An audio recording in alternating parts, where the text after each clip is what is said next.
बच्चियों और उनके प्यारे प्यारे बच्चों, कैसे हो? आज की वीडियो एक स्टोरी टाइम है। मतलब आज की वीडियो में मैं आपको आप बीती कहानी सुनाऊंगा। सही है? चलो भाई देखो अब मैं क्या करता हूँ। अब ये बात है कोई 1 साल पुरानी, जब कोरोना वायरस नया जन्म लिया था। अब मैं इस कोरोना का रियल नाम नहीं लूंगा, क्योंकि ऐसा करने से मेरी वीडियो के ऊपर एक छोटा सा क्लेम आ जाएगा और उस क्लेम की वजह से मेरी इस वीडियो का वॉच टाइम यूट्यूब की मोनेटाइजेशन पॉलिसी के लिए काउंट नहीं किया जाएगा। नाइस। आगे मैं मर के वॉच टाइम कंप्लीट कर रहा हूँ, तो जरा एडजस्ट कर लेना प्लीज। करीबन 1 साल कबल जब कोरोना वायरस नया आया था तो पूरे पाकिस्तान में लॉकडाउन हो गया था। अब जब पूरे मुल्क में लॉकडाउन हो गया था तो जीने का सिर्फ एक ही रास्ता था, मोबाइल। गालिब फिल्म देखी आपने? सारा दिन और सारी रात नेटफ्लिक्स, यूट्यूब, टिकटॉक। नहीं टिकटॉक नहीं, मतलब और कुछ करने को था ही नहीं। अब उस वक्त ऐसा था कि जो खाने वगैरह की शॉप्स थी वो रात तक खुली रहती थी, मगर जो बाकी शॉप्स थी वो मगरिब के बाद बंद हो जाया करती थी। अब मगरिब की नमाज के बाद अगर कोई शॉप ओपन करता था तो पुलिस गलियों में गश्त कर रही होती थी और उनको पकड़ लेती थी। छोड़ दो प्लीज, छोड़ दें। लॉकडाउन हुए को तकरीबन 4-5 दिन ही हुए थे कि मुझे शाम के वक्त यानी मगरिब के बाद ही मेरे एक कजन फरहान का मैसेज आया। अब फरहान के पास था आईफोन और वो बोला कि यार अब्दुल्ला, मेरे आईफोन की चार्जिंग केबल खराब हो गई है और आईफोन एक रेयर मोबाइल है जो कि हर किसी के पास नहीं होता, तो इसकी केबल किसी के पास भी नहीं है, तो मुझे एक नई केबल चाहिए। मैंने बोला ठीक है, सुबह को कोई ना कोई जुगाड़ लगाकर बाहर जाएंगे और जाकर ले आएंगे। तो फरहान बोला कि मैं रात कैसे बसर करूंगा। अब ये बात भी उसकी बिल्कुल ठीक थी। वो वक्त भी ऐसा था कि उस वक्त किसी को भी रात गुजारने के लिए मोबाइल, चार्जर और इंटरनेट इतनी ही अहम थी जितना कि एक न्यूली वेड मर्द को उसकी बीवी की जरूरत होती है। छोड़ दो प्लीज, छोड़ दें। अब फरहान का घर मेरे घर के पास ही है तो हम आसानी से मिल सकते थे, कोई मसला नहीं था। मैंने कहा अच्छा ठीक है, कोई ना कोई जुगाड़ लगाते हैं। अब मेरे घर के पास मेरा एक फ्रेंड रहता था जिसकी मोबाइलों की शॉप थी। मैंने उसको पूछा कि यार आईफोन की केबल चाहिए, अगर आपके पास घर में कोई पड़ी हुई है तो दे दो, फरहान ने रात गुजारनी है। नाइस।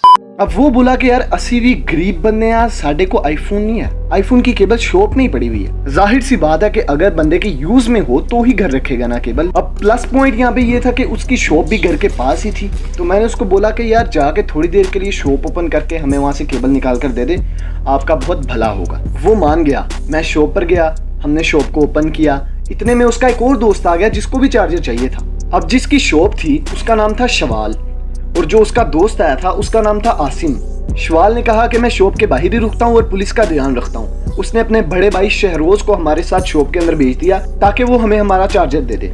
अब शॉप में मैं, आसिम, फरहान और शवाल का बड़ा भाई शहरोज मौजूद थे, यानी कि हम टोटल 4 लोग थे। शवाल ने शॉप का शटर नीचे कर दिया कि अगर बाहर से पुलिस गुजरे भी तो उनको यही मालूम हो कि दुकान बंद है और वो हमें कुछ ना कहें। अब हमारे पास नेगेटिव पॉइंट ये था कि अंधेरा हो चुका था और शॉप के अंदर जो लाइट चल रही थी उसकी रोशनी बाहर आ रही थी, तो अगर पुलिस की नजर इस शॉप के ऊपर पड़ गई तो वो यकीनन यहाँ पे हमला करेंगे। तो फिर ऐसा ही हुआ, अचानक शटर खुला और वो शटर पुलिस वाले ने खोला।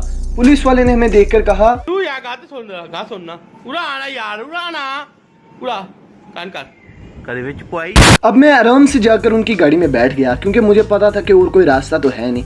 फरहान और आदिल को भी उन्होंने बिठा लिया, मगर जब आसिम को बिठाने लगे तो आसिम बोला तो उन्होंने आसिम को छोड़ दिया लिटरली, क्योंकि आसिम एक ऑफ ड्यूटी पुलिसमैन था तो उन्होंने उसको छोड़ दिया। अभी कहानी यहीं पे खत्म नहीं हुई। जो शॉप का रियल ओनर था यानी कि शवाल, वो बाहर खड़ा हुआ था। उसने सोचा कि मैं जाकर पुलिस वालों को कहता हूँ कि ये मेरी शॉप है तो पुलिस वाले इनको छोड़ देंगे और मुझे अरेस्ट कर लेंगे, यानी कि उसने हमारे लिए अपने आप को सेक्रीफाइस करने की कोशिश की और उसने सेक्रीफाइस किया भी, लेकिन पुलिस ने हमको नहीं छोड़ा, उल्टा उसको भी अरेस्ट कर लिया। और शवाल को इस चीज के बाद शमीर बादशाह की एक मीम याद आ गई। प्रैंक हो गया आपके साथ।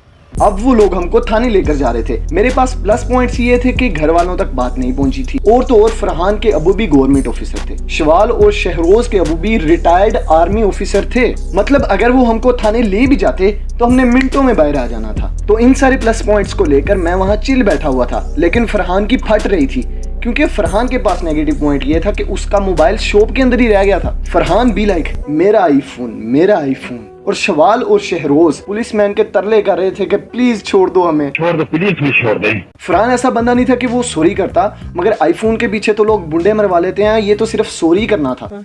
फरहान भी सॉरी करने लग गया। उसको देखकर मेरे अंदर भी मोटिवेशन आई और मैंने भी उनके तरले करने शुरू कर दिए कि इतने सारे लोगों के तरले सुनकर शायद ही हमें छोड़ ही दें। अभी हमने तरले करते करते 1 किलोमीटर का सफर ही तय किया था कि आसिम बाइक लेकर आ गया और उसके साथ मेरा एक और कजन आ गया जिसका नाम था उमर। उमर अकेला नहीं आया था बल्कि पूरी पलटून लेकर आया था, यानी अपने बहुत सारे फ्रेंड्स लेकर आया था साथ। शॉप के ओनर के अब्बू भी आ गए थे।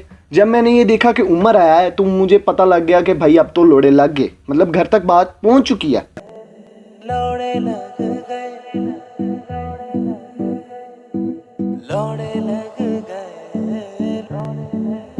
अच्छा, वहां पर पुलिस ने आकड़ बहुत दिखाई, लेकिन इन लोगों ने हमें पुलिस से छुड़वा लिया और मैं और फरहान उमर के साथ बाइक के ऊपर बैठ के अपने अपने घर आ गए। घर आकर मेरी जो कुत्तों वाली हुई, ओए होए होए, सोच होगी आपकी।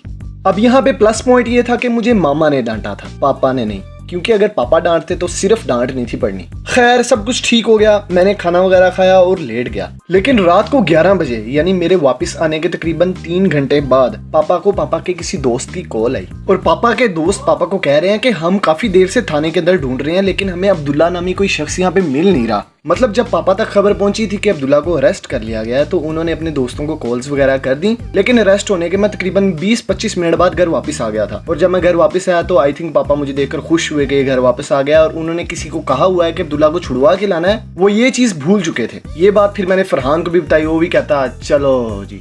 खैर it was a very bad experience for me and also for Farhan, but it was worth it for Farhan क्योंकि उसको उसका मोबाइल और केबल मिल गई थी। तो उसने तो जाकर रात गुजारी, लेकिन मुझे सारी रात नींद नहीं आई। और शहरोज और शवाल के लिए कोई नई बात नहीं थी, वो हमारे साथ अरेस्ट होने से पहले भी अरेस्ट हो चुके थे और हमारे साथ अरेस्ट होने के बाद भी 2-3 बार अरेस्ट हुए हैं लॉकडाउन में सिर्फ दुकान खोलने की वजह से। और हमको तो भाई नसीहत आ गई थी भैया, हम तो घर से बाहर निकलते ही ना थे। तो यार आज की वीडियो यहीं तक थी। अगर तो तुम लोगों को मेरी स्टोरी पसंद आई है तो मेरी वीडियो को लाइक करो, चैनल को सब्सक्राइब करो और बेल आइकन के ऊपर जरूर क्लिक करो।